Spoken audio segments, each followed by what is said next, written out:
What is wrong with this thing? Oh, hold on. Okay, wait, here we go. Yeah, that looks good. Okay, now we can record here. And we're gonna do a little clappy clap. I always forget to do that. Okay, we're good. Oh!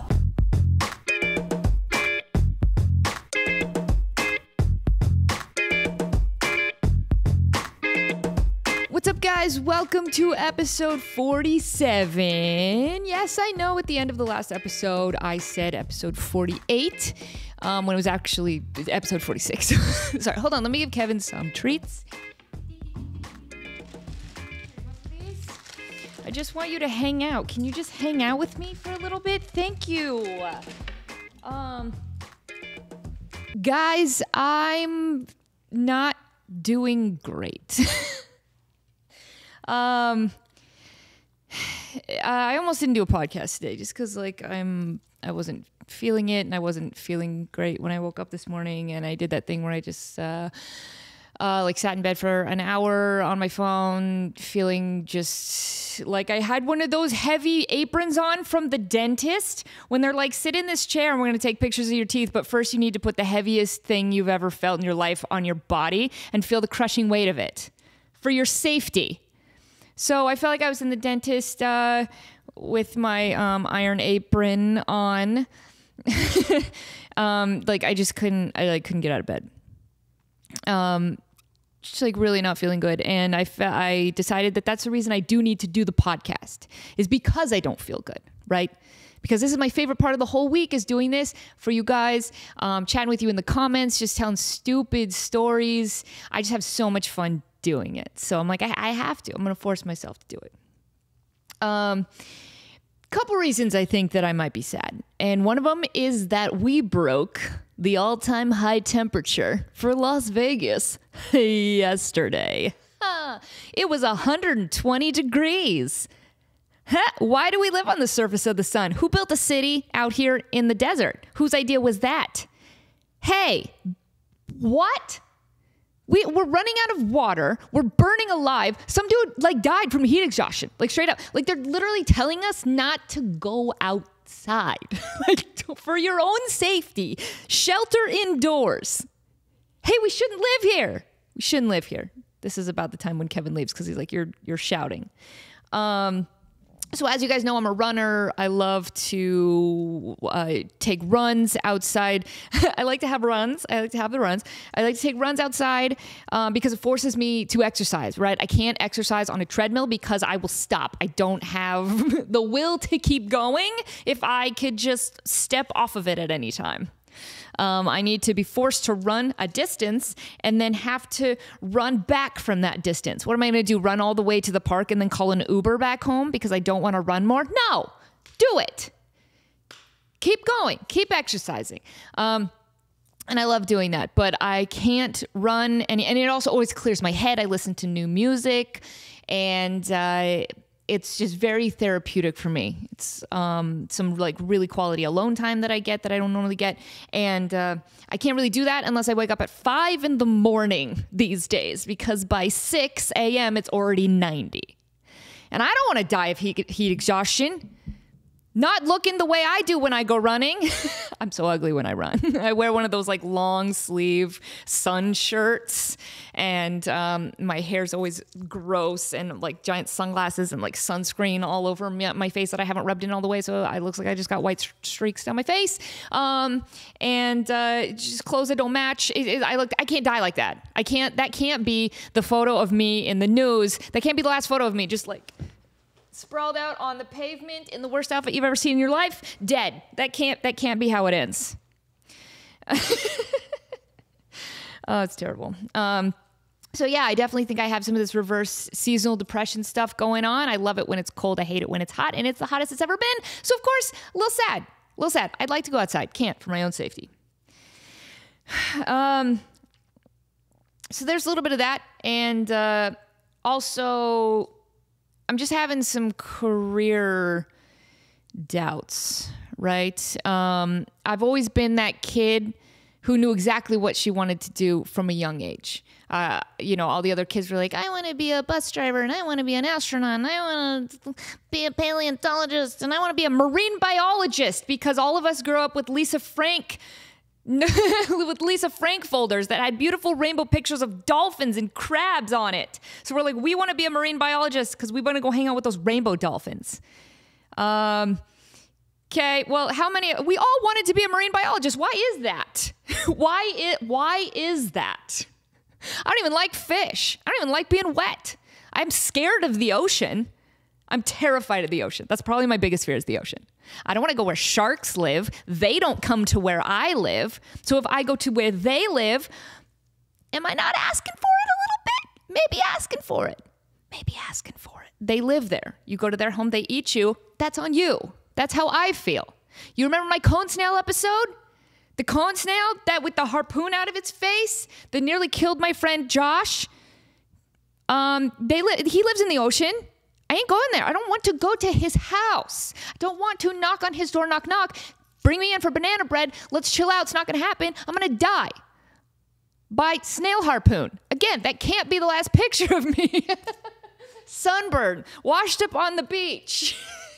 In not a bikini, because I don't wear cute bikinis when I actually go to the beach. I wear like rash guards. I try to cover up. I'm like in one of those old timey swimsuits, right? That's like shorts and a top, but then like a sun shirt over it and like a hat, sunscreen just all over my face. I'm washed up on the beach, just like this unfashionable woman died seemingly from a snail with a harpoon. That can't be how I go. I've been thinking about death a lot lately. As you can see. What was I saying? I'm scared of the ocean. Oh, yeah, I don't know. I was one of the kids who was like, I want to be a marine biologist, but only for a short period of time. Because, no, I figured out very early on what I wanted to do, where I wanted to go with my life. I wanted to write screenplays. I wanted to make movies. I wanted to be an actor, and I wanted to be a singer, and I wanted to be a dancer. And I did all of those things growing up. My whole life was dedicated to those things, and it still is. Not dancing as much, just because, you have to stay in dancer shape, and my body is just like not there anymore. So I do a lot of my dancing in party buses. I was just in a party bus recently, and I danced so much that I was sore for 4 days. So that just goes to show you that maybe my professional dance career, maybe that's over. But I still dance recreationally.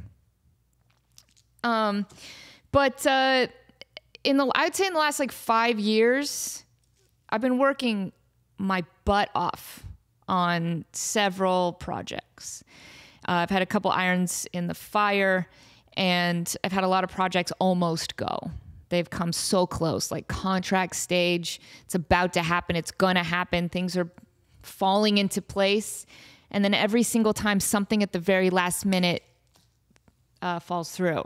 Something just goes wrong, and then it falls through. And it's heartbreaking. I have this hilarious, like, Knives Out type of horror comedy movie that could be made for super cheap. And it's such a great script, and it's almost gone a couple times. Like, it's gotten so close. Everybody who reads it loves it. Like, I've put my heart and soul into this. I want it to happen. And it just fell through at the last minute. And it stinks. Got a lot of cool people attached to it. But so I don't know. So I'm still working hard at that. Still working hard at music and acting and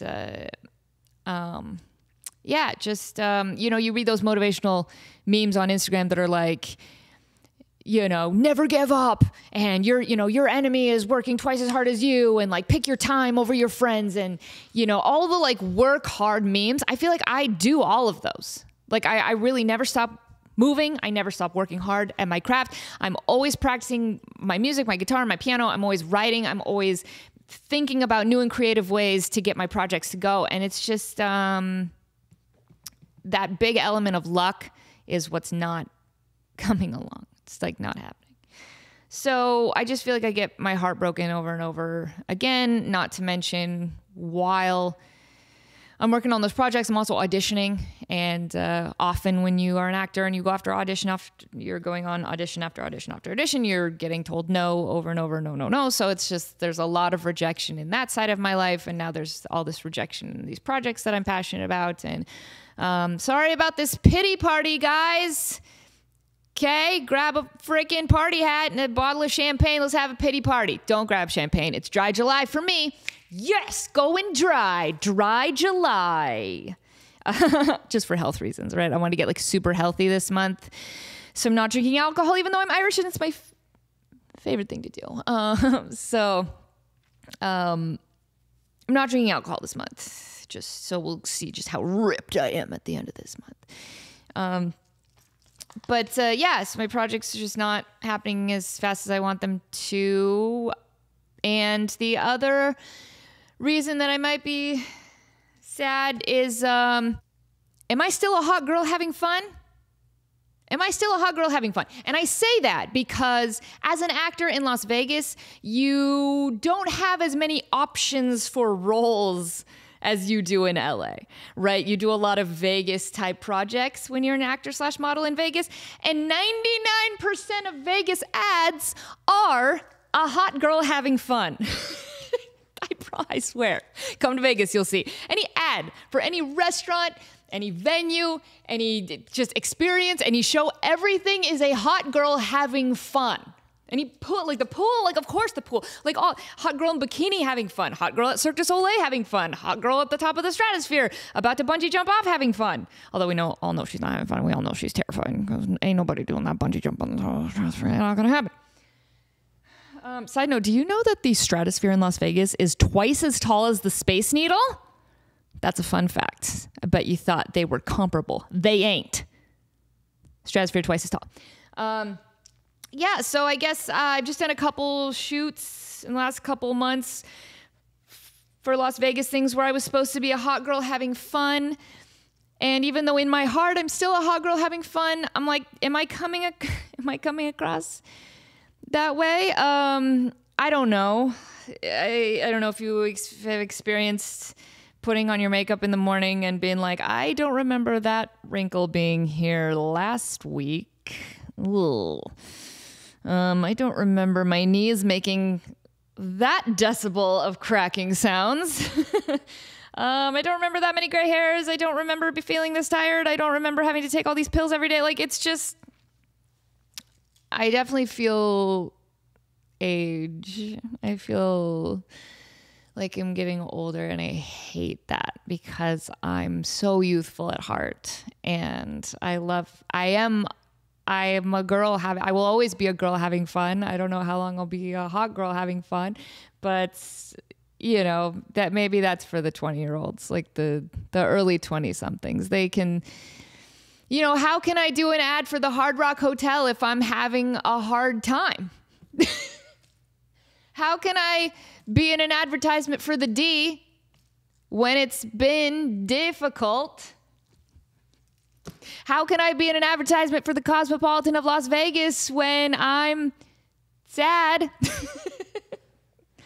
didn't have a joke for that one. But yeah, so there's that, right? Not a lot of work in Las Vegas. A lot of the work is hot girl having fun. Am I a hot girl having fun? How long will I be one? Am I still one? Is it sad if I still try to be one? I don't know, guys, but this is just all my, this is, you're my therapist today. I should push these chairs together and lay down and just tell you it all started in 1986, you know, just like, just walk you through my whole childhood and you guys can help me out. But above all, and also I'm just sharing this because, you know, this podcast is called Temperamental, and sometimes I'm going to be over the top happy and excitable, and then other times I'm going to be not so that, and today is not so that. And if you guys have ever felt that way, then, you know, you can relate. Not trying to have a pity party, but I always said I was going to try to keep things real on this podcast, and that's what I'm doing today. And I think another big reason that I've not felt great lately is because July is the anniversary of my dad passing away. And so mid-July always kind of hits different. He was the greatest person I've ever known in my whole life. And he used to be the one that I went to when I was going through tough times and I had questions. And he was so soft-spoken and he was so wise and thought things through. He was calculated. He was kind. And, you know, he would listen to me. I would call him up and I would ramble on for a half an hour about all of the problems that seem like the end of the world to a teenage girl and my life is collapsing. And then he would just pause and I'd be like, are you still there? And then he would just say like the most wise thing you've ever heard in your life. And you're like, oh, okay. My perspective is back. My clarity is back. Thank you, Dad. I love you. Okay, bye. And I don't have that anymore. God dang. I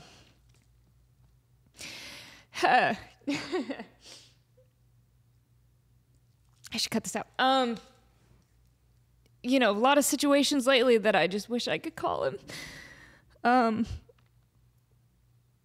Or at the very least, just have a Star Wars marathon, you know? My dad used to call him Bobo Fett. It was obviously it's Boba Fett, but every single time he'd say Bobo Fett and he'd say Qui-Gon Jinn. It's so funny. Qui-Gon Jinn. He's just a normal guy. What's up? It's me, Qui-Gon Jinn. But yeah, you know, it's got to force yourself to be sad sometimes. 'Cause that's the thing I try to do every July is I try to pick one day to just sit in that sadness and confront it face on. Because the rest of the year, you got to bottle it. You got to bottle it because you can't just go on normally if you're constantly thinking about your dad, thinking about sad things that happened to you. You got to just shelve it. But it can't sit on that shelf for too long. You got to bring it forward. You got to confront it and you have to sit. You have to sit in the sadness and let yourself cry as hard as you've ever cried and scream to the heavens, how dare you leave me? I miss you so much. I can't believe this happened. Why me? Why you? You know, all the things. Just have your pity party, right? Like be so sad. And then you're good the next day. Like at least that's what I've found. Don't try to reject the sadness. Just sit in it, if at least for just one day. For me, it's been a lot healthier. Not that I'm here to give any kind of advice, because I'm the sad one. Hey, let's watch this sad girl for tips on how to not be sad. No, it's a temporary sadness. I'm normally very, very happy and like the most positive, excitable person you've ever met. But you know, just lately it's been a little down the dumps. But I want to tell a story that's, so this was kind of fun. I got to experience kind of like a new side of acting, right? And it was really a humbling experience because I've never done this before. There was, okay, so I've been a fairly successful actor my whole life, ever since I was 12 years old. I've been booking TV shows and speaking parts. I was in the union right away. You know, I'm always either a lead or a co-star or a guest star. I always have a line, like I'm always a character in everything I book. But there was 2 shoots here in Vegas recently where I needed to be a background actor. They needed me as an extra. One was on a Friends corporate shoot on the Strip, and then another one was my agency was like, hey, they need union actors in Vegas to do this shoot, and there's not very many of us here in Vegas. Like all the union actors are in LA, and we're, you know, not a lot of union actors out here in Vegas because there's just not a lot of union work. And so I am one. And they're like, hey, can you do this? And also, P.S., Garth Brooks is going to be there. And I'm like, Garth Brooks? You mean my new friend in low places? Yep, I'll do it. I'll go work for a half a day to be in the same room as Garth Brooks because that's fun. And, you know, it's a paycheck, a small paycheck, but it's fine. And so I said yes to both of these projects. And it was very different being an extra. I don't know if you've ever watched the Ricky Gervais show, Extras, where he like is, just the trials and tribulations of being a background actor. I only watched a couple episodes, but now that I've experienced it a couple times, like now I want to go back and watch the whole series. Because they really do just kind of treat you like a prop. Like they keep you in a holding cell, and then I had to line up against a wall a couple times and be quiet until they needed me, and then they just place you around the set. They don't really learn your name. They're just kind of like, you here, red hair over here. I was called red hair. I was called green jacket girl. Like they don't have time, and that's fine. That's totally fine. They're an important part of the scene. They really are. Like extras are so important. But I am used to being in a speaking role where they do kind of cater to your every whim, and they make sure you're comfortable, and hair and makeup is always there, and they always ask you if you need anything, and they're bringing you water, and they're bringing you snacks, or they're just kind of making sure you're good. And I do try to go out of my way to befriend the crew and say hi to the background actors. Sometimes they're the most fun people, the people in doing background work. And so, yeah, I always, try to learn everybody's names and just interact with everybody. I'm not better than anyone, right? I feel like everybody on a set is equal. I think we're all moving the train forward together. We're just operating different parts of it, So, even as the speaking actor, I'd be nothing without the cameraman, without the director, without the guy lighting me, without the extras behind me making it feel like I'm in a real location with real people. Like every part of production is important. And I've always recognized that because my mom drilled it into my head when I was a kid. She was like, you're not better than anybody on a set. So you make sure you learn everybody's names, and don't you dare ever act like a diva. And if anybody in this world wants your autograph, you give it to them. You never tell them you're too busy. You never act like a star, because you're not, right? And I'm so glad she said that to me. It just always stuck with me, right? But now here I am on the other side, getting to experience what it's like to be a background actor. And yeah, it's not glamorous at all. I don't think we were offered water the entire day for one of the shoots. I did have to line up against the wall. I'm like, oh, like a firing squad? Is this what's happening? I wanted to crack so many jokes, and I couldn't because they just wanted you to be quiet and do your job and pretend like, you're not a real human. So just no, everybody was very nice, right? It's not like we were treated inhumanely or anything. It's just different, right? You're just, there's really not food. There wasn't really any craft service. It's very different. But your girl still found a way to make it fun, right? Too much so. I don't think the other extras were ready for me. And I don't think that they either really appreciated me, or they're like, this girl doesn't get it, and she's going to get blacklisted from ever being an extra again in this town. So, for example, one of the settings was the after party at a corporate event. So say we just got done with a big conference, and we have our lanyards around our neck, and we're dressed in business clothes. And oh man, I had to seriously search my closet to find business clothes. As your girl, not business. I can't remember the last time I was in a meeting. A meeting. So I had to, obviously find, clothes and be businessy. Oh, we're business people. And they're like, okay, you two, red-haired girl, tall man, you sit together, you talk to each other. Okay. So I'm like, okay, we're gonna talk to each other about business things. And normally you're kind of just supposed to say oh, cheese and crackers. Let's cheers, but don't actually clink the glasses because we can't hear it. We don't want to hear anything. So just oh, and then maybe we'll motion over here. Okay. As an extra, here's what I'm gonna do. I was going through in my head. I'm like, okay, I'm gonna go. I'm gonna talk to this guy. I'm gonna laugh. Pretend he said something funny. But don't laugh too loud. And then I'm gonna raise my glass and I'm gonna go to. That's what you can't do, right? You can't make that dog food, that automatic dog food feeder would be fired immediately from this set. You're too loud. You're too loud.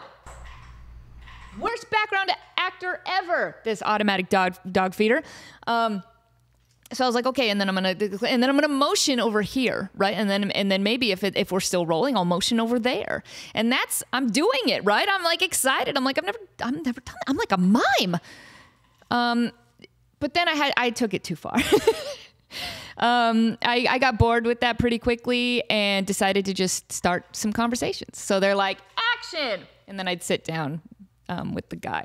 And he's just like, oh, how was the meeting? And I'm like, let me tell you, Barbara gave a presentation and she was drunk out of her mind. She couldn't even hold the laser pointer. She was slurring her words. She tripped, she vomited on the podium. And it was chunks everywhere. It slid off there into the audience like stadium confetti. Just, it was chaos. I just made up this whole story. I'm like, she's actually passed out in the lazy river of Mandalay Bay right now. Like, look, we're having an intervention in conference room B this afternoon. You got to be there. I made up this whole story that I'm whispering to this poor actor who's just looking at me like, you're going to get me fired. You're going to get me fired. And then they move me to a different spot. And then they're like, okay, you guys talk over here, talk business. And then you over here, you, like, right. They acknowledge you so quickly. They're like, redhead, you talk to this blonde. And then you guys, so I'm like, okay, cool. And another person to talk to. So, they're like, action. And I sit down with the blonde and, you know, we're mingling. And I think she said, what line of business are you in? And I'm like, well, let me tell you, I invented the plastic tips at the end of shoelaces. Yeah, but I trusted the wrong people and my idea was stolen. I think it was that guy from Zappos. So if he's here today at this conference, I want you to tell him because I got a switchblade in my purse with his name on it. The other actor was just like, I'm not prepared for this. In another scene, every time I got matched up, I would try to tell people that there was cocaine in room C because C is for cocaine. So we're all going to meet there later. At one point, I was explaining to everybody that I was cast as the new Batman and I was trying to decide if my suit should have nipples or not. I couldn't stop. At one point for the Garth Brooks shoot, we were sitting at a bar and this one extra is beautiful girl named Cynthia. Oh my gosh, like the most beautiful woman I've ever seen in my life. She's a hot girl having fun. She could be 70 and this girl is a hot girl having fun. She's gorgeous. She's Brazilian. Oh my gosh. Dude, I'm telling you, models are so hot. I'm not a model. I'm just me. But they're like, she's just gorgeous. Like she was chiseled. She's chiseled out of marble. A little bit of a girl crush. Anyway, no, she's great. But her action, they were like, you over here, you stand here, then you walk over to redhead and dude with green pants, and then you go back to spot A. Okay, so she had a tray of drinks and she's supposed to walk over to us, not give us the drinks, but just kind of interact for a second and then go back. So my joke every time is that I would like reach for the drink and then she'd leave. She wasn't supposed to hand us the drinks, but I'm like, like, I'm already turning it into a bit, and I shouldn't be. I'm not really allowed to do that. But then I finally got the other extra to like be in the scene with me. Can you stop drinking so loud? Worst background actor ever, Riley. Yo, Riley, come here. So here's the thing about being an extra. You pretend to drink. You don't actually drink. Okay? You don't actually drink. That's like textbook extra work. Pretend. Don't make noise. You made so much noise. You're making noise right now hitting your tail against my chair. Hey, dude, I'm the talent. Can somebody get this extra out of here? Thankfully I had another actor I was sitting with who was like into it. And then, but then I took it too far. Guys, I took it too far. So he's like, she's not a very good waitress, is she? And I'm like, well, her mom just died.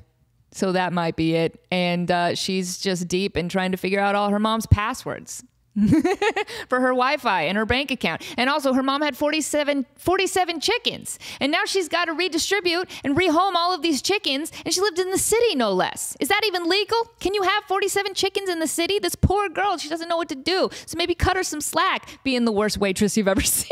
What's going on? I'm just making up these stupid stories just totally confusing my fellow background actors. So I need to not do that. I'm sure the poor sound guy, I wonder if he could pick up on any of those conversations with the microphone. And I'm sure he's just like, can we just never hire redhead girl ever again? Can we blacklist her? But no, but the cool thing was, I obviously got to experience what it's like to be in that particular role. And it is a different form of acting. It is difficult, right? Like you have to do specific actions, but not make any sound, but make it look real, make it feel real, always hit your mark at the right time. Like you're really complimenting the scene. Whereas when you're a lead actor, you can kind of just do whatever you want and the camera will follow you and people will adapt to what you're doing and your artistic choices. When you're an extra, you got to do it exactly like what they say. Like you are a prop. Do the thing we need you to do. So it is a different kind of discipline. It was fun to do. It was definitely humbling though. It was humbling, I wasn't the talent. Garth Brooks was the talent. So I'm background to Garth Brooks. And the coolest part though is when they were escorting the talent out, Garth stopped and he talked to me. Garth Brooks talked to me. I don't know why my voice went out. He talked to me. Garth Brooks talked to me. And, dude, Garth Brooks he's like Britney Spears, Michael Jackson level of celebrity. This dude's like the biggest country singer in the whole world. Dude, how's that song go? Happened last night. I spent last night in the world. I spent last night in the arms of a girl from Louisiana. And he always picks the town that he's in. Like, I spent last night in the arms of a girl from Portland, Oregon. Like wherever he's performing. I spent last night in the arms of a girl from Wichita. Reno. Like, okay. But no, he's amazing, right? He sells out stadiums. He's huge, dude. And obviously, I've never met him. All I've ever seen, he's one of those bigger than life celebrities that you just you don't know if he's weird or not, right? You see kind of these like video clips. Like I remember when he first joined Facebook. I think Chris D'Elia did like a whole breakdown of it when he's like, "What's up? We're now on Facebook." I wasn't sure about this from the start, but I'll play a little bit of it. Well, I guess it's official. We're now on Facebook. I really wasn't sure about this at the start, but then a friend of mine said something that just made all kinds of sense. She said, think of it more as a conversation. I like that. I like that. When I think about things I want to post cool stuff, slick stuff, neat stuff. Cool stuff, slick stuff. I really like that. So now we say, I really like that, like all the time at home. But I really like that. So I was like, is Garth is he weird? Is he one of those celebrities that's totally out of touch with reality, that he's just on a different planet? But no, guys, he was so personable and so sweet. I don't even know if I'm supposed to be talking about this. This is how little knowledge of being an extra I have. Are extras not supposed to talk about interacting with the talent and the celebrities? I didn't sign anything. Am I not supposed to tell people I was on set with Garth Brooks? I don't know. I didn't sign anything. It's okay. Nobody watches this podcast anyway. But yeah, he stopped and he started talking to me and a couple of the other extras, and he was kind of asking us like what we do. And he got to me. He's like, "What do you do?" And I'm like, "I'm an actor and I sing in a metal band." And I didn't even mean it as like, "I'm a singer too, Garth. Make me a star." I didn't even mean that at all. It's just kind of that's my normal response to what I do. I'm an actor. I'm a singer. I sing in a metal band. And he turned to me and his face like lit up, right? And he had this big smile on his face. Like he was not expecting to hear that. And he just looks at me and he goes, "No shit. That's the coolest thing I heard all day." And and I'm like, "Yeah, man." He's like, "So you probably got a set of pipes on you." And I said, "Yeah, I was a trained opera singer. And then now I sing rock and roll just like Pat Benatar." And he's like, "Man," he's like, "that's so cool." And then he started talking to me about like Loretta Lynn, how like she also had this incredibly trained Broadway voice and she was amazing. And so we were having this little conversation and I noticed behind him, the extra wrangler was staring at me. Again, she was very nice. Everybody was very nice on the set, but she was staring at me. And I noticed that all of the extras had been called off set, and I was like the only one sitting there still talking to Garth Brooks, the talent, who I probably was not supposed to be talking to. But what is she gonna do? Go tell Mr. Brooks to stop talking to the extras? Like, what is she gonna do? No, everybody just let Garth talk to me, because that's what Garth wanted to do at that moment. He's my friend in low places now. Bro, I got a friend in low places. It's Garth Brooks. He's my friend in low places. And he was super sweet. And then, he said bye. And then he went off and did his thing. And then I scurried and I rejoined the extras. And we lined up against the wall like a firing squad. And the other extras was like, oh my gosh, Garth talked to you. Did you see the way his face lit up when you guys were talking about music? It's like he was looking you straight in the eye. He was like so engaged in your conversation. That was so cool. And I felt really special. I was like, yeah, man, like, wasn't that cool? It was totally natural. I didn't instigate it. He instigated it. Like, it was a great moment. So, the day was totally worth it, like, just for that. But yeah, it is all very humbling because, my career's not where I want it to be just because I have very high standards for myself and I have very big goals, and things just aren't unfolding as fast as I want them to. People are not responding to my emails the way I need them to. Like, it's hard when I feel like I'm doing everything that I can to work hard toward my goals. And that element of luck is just not common. You can only work so hard, but you do have to get lucky and meet the right people. And it's just not really happening very quickly. And I don't think I'm going to win my Oscar anytime soon. No, I'm definitely not going to win an Oscar. So yeah, I definitely have the moment. I had the moment sitting on set where I'm like, I'm an extra right now.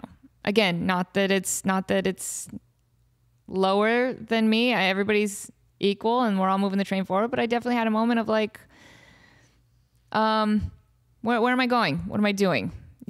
Was this a good move to accept this role? Like, should I have been spending these hours working towards a different goal? Like, what am I doing? I love music, but which path do I go in that? Like, it's just a lot of doubt. And yeah, you guys get it. Look, we all go through bouts of sadness. I'm not going to say depression because I'm not depressed. I'm not. Like, you don't need to contact me after this podcast and be like, "Are you okay?" No, I'm totally fine. I'll be fine because I have to be. We move on because we must, right? You'll be fine. It's inevitable. Like, it's just, all of those affirmations. But no, I'm good. I know what the answer is. The answer is to keep going and work harder and be more creative about accomplishing these goals, right? If I'm doing the same thing for years and it's not working, maybe I got to switch up how I do that while still maintaining the same focus, maintaining the same goal and keeping that drive and that motivation alive inside of me. Because I got to tell you, it's not there today.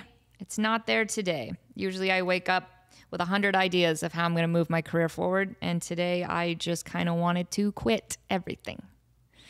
That thought actually entered my mind. I was like, maybe I should just retire from entertainment and go get a normal job. Do people even care that I do this? Like, am I reaching people? All I ever want to do is make people happy. That's all I want. At the end of the day, I want to make people happy. I want to make people laugh and do what I was put on this earth to do. I'm an entertainer and I like making people happy and I have many talents. And I think the saddest thing in the whole world is to watch somebody waste their talent. So I don't want to do that. And I don't want to have any regrets. And I don't want to look back and say I should have tried harder. I want to look back and know that I did everything that I could and didn't care what people thought. But I care what people think right now. I'm having one of those weeks where every mean comment on the internet, I just kind of agree with it. They're like, man, her body is hot, but her face is old. And I'm like, yep, I feel that. Got those new wrinkles. You're right. You know, her boobs look a lot smarter. Her boobs look a lot smarter. My boobs are so intelligent. Her boobs look a lot smaller than they used to. What happened? Are they deflating? She's a lot uglier than she used to be. Yeah, you're right. I just kind of look at it. I'm like, yeah, totally. I don't know. It's not feeling great, but it's okay. I think it's okay. I think, like I said, with my dad, sometimes you just got to feel the sadness, be sad, and then work through it and be good. Wow, what a depressing podcast episode. Hope you've all enjoyed episode 40. What is it? Last week I said 48, but it wasn't. It was 46. That means this week is 47. Thank you for joining me for episode 47. If you guys are similarly feeling sad, I'm sorry, I'm there with you. If you guys are just on top of the world and life is great lately, go leave me a fun comment. Leave me something that'll brighten my day. That'll make me happy. But you guys are great. Keep commenting. Keep interacting. I love it. You guys, seriously, you make my life more fun. You really do. That's why I forced myself to do this podcast, even though I didn't want to do it. But yeah, thank you guys.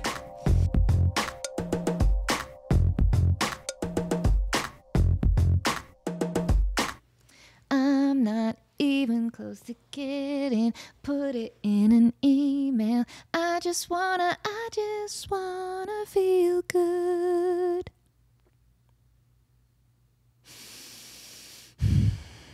Okay.